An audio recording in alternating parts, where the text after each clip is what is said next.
ಯುಗಾದಿಯನ್ನು ಯಾಕೆ ಆಚರಿಸ್ತಾರೆ?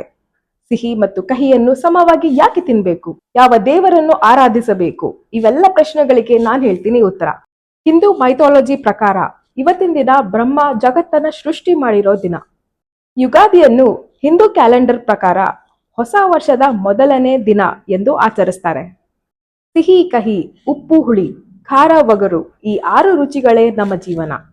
ಬೇವಿನಲ್ಲಿರೋ ಕಹಿ ಅಂದ್ರೆ ಜೀವನದಲ್ಲಿ ಬರೋ ಕಷ್ಟಗಳು, ಬೆಲ್ಲದಲ್ಲಿರೋ ಸಿಹಿ ಅಂದ್ರೆ ಜೀವನದಲ್ಲಿರೋ ಸಂತೋಷ, ಉಪ್ಪು ಬದುಕಲ್ಲಿರೋ ಆಸಕ್ತಿ, ಹುಣಸೆ ಹಣ್ಣಿನ ಹುಳಿ ಅಂದ್ರೆ ಬದುಕಲ್ಲಿ ಬರೋ ಚಾಲೆಂಜಸ್, ಮೆಣಸಿನಕಾಯಲ್ಲಿರೋ ಖಾರ ಅಂದ್ರೆ ನಮ್ಮಲ್ಲಿರೋ ಸಿಟ್ಟು ಮತ್ತೆ ದ್ವೇಷ, ಮಾವಿನಕಾಯಿಯ ಒಗರು ಅಂದ್ರೆ ಜೀವನದಲ್ಲಿ ಬರೋ ಹೊಸ ತಿರುವುಗಳು. ಈ ಸುಖ ಮತ್ತೆ ದುಃಖವನ್ನು ಸಮನಾಗಿ ಸ್ವೀಕರಿಸಬೇಕು. ಈ ಹೊಸ ವರ್ಷದ ದಿನ ಗಣೇಶ ಮತ್ತೆ ಲಕ್ಷ್ಮಿಯನ್ನ ಪೂಜಿಸ್ತಾರೆ.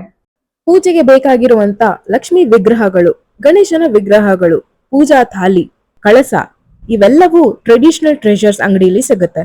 ಟ್ರೆಡಿಷನಲ್ ಟ್ರೆಷರ್ಸ್ ಇರೋದು ಕಫೆ ಬುದ್ಧ ಆಪೋಸಿಟ್ ಸಹಕಾರ ನಗರ್ ಬೆಂಗಳೂರಿನಲ್ಲಿ.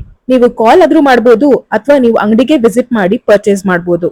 ಮತ್ತೊಮ್ಮೆ ಎಲ್ಲರಿಗೂ ಯುಗಾದಿ ಹಬ್ಬದ ಶುಭಾಶಯಗಳು. ಈ ವಿಡಿಯೋ ನಿಮ್ಗೆ ಇಷ್ಟ ಆಗಿದ್ರೆ ಫಾಲೋ ಮಾಡೋದನ್ನ ಮರಿಬೇಡಿ. ಹಾಗೆ ಎಲ್ಲರ ಹತ್ರ ಶೇರ್ ಮಾಡಿ, ಎಲ್ಲರಿಗೂ ಹೆಲ್ಪ್ ಆಗ್ಲಿ.